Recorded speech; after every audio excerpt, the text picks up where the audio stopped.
Away now from the start. Heat 2, round 7 of the Shell Australian Touring Car Championship, and all Holden Racing Team front row. Craig Lowndes on pole position, Peter Brock alongside him, and Lowndes absolutely leaps off the line, but Brock's gone with him. They'll go side by side into the sweeper. Glenn Seaton up behind them too.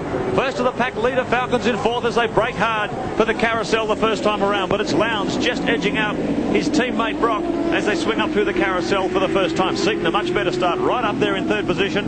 Alan Jones tucked up behind him in fourth, and the two Shell Fords fighting for fifth and sixth.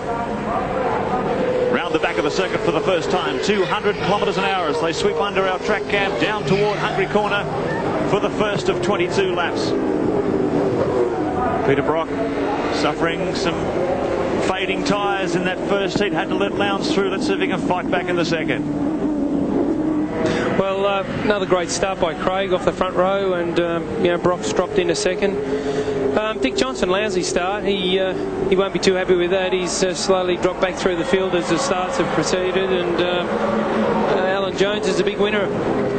He's doing a really good job. We've got the first 4 cars on Bridgestones here, so it'll be interesting to see what happens as the race ticks by. Wayne Gardner missing in action. The number 4 Coke car had an engine meltdown in the latter laps of the first heat and didn't make the grid for heat 2. Plenty of pressure here from Dick Johnson, number 17, really pumped up, running on his home track as we take race cam, roof cam aboard Shell number 17 as he ranges up behind Alan Jones through this very quick part of the circuit.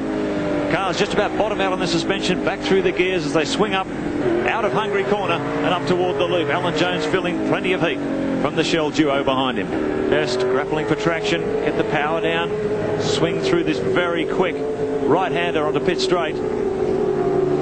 But there's Craig Lowndes sprinting out in front, just a bit of lap traffic there. NZ Commodore, Seaton in third, then it's Alan Jones, Dick Johnson, John Bowe. First of the Castrol Commodores, Larry Perkins. Mark Scaife now moving up through the field in the Sega Commodore. Been a quiet day for Mark Scaife. And by gee, haven't they picked up on the back markers very quickly? How close do you want it? Dick Johnson serving up plenty of pressure at Lakeside this afternoon, as Dunlop Race Cam shows you. Had trouble with a blistered tyre in that first heat. Did a remarkably good job to hold out Glenn Seaton over that 22 laps to finish third. Now he's found himself shuffled back a couple more positions, so he's got a lot of work to do for the hometown hero. Into the loop, the top of the circuit, coming round to complete yet another lap. Positions unchanged. Up front, Lowndes leads Brock, then Seaton, then Alan Jones, and here's Dick Johnson right on Jones' tail, and John Bowe right behind him. Bowe now slipped back to second in the series point score, 7 points behind Lowndes, virtue of Lowndes' victory in Heat 1.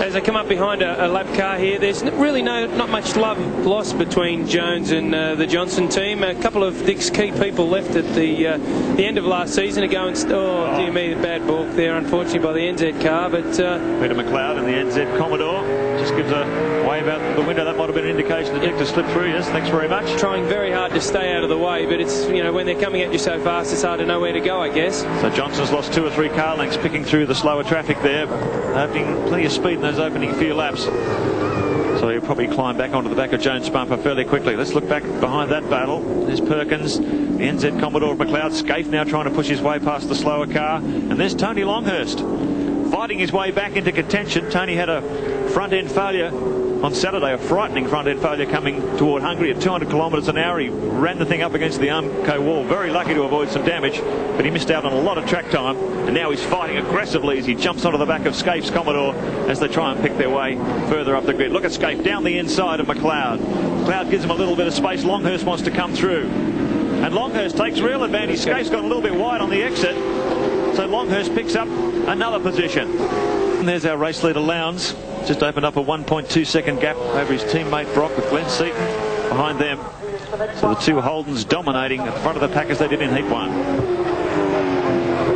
Little belch from the exhaust as Lowndes guides it up through Hungary and up toward the loop. Domination here from Craig Lowndes and Peter Brock in Heat 2. Glenn Seaton though hanging on in third. Alan Jones, very competitive run in fourth, and Dick Johnson in fifth position. Don't go away, there's plenty more action after the break.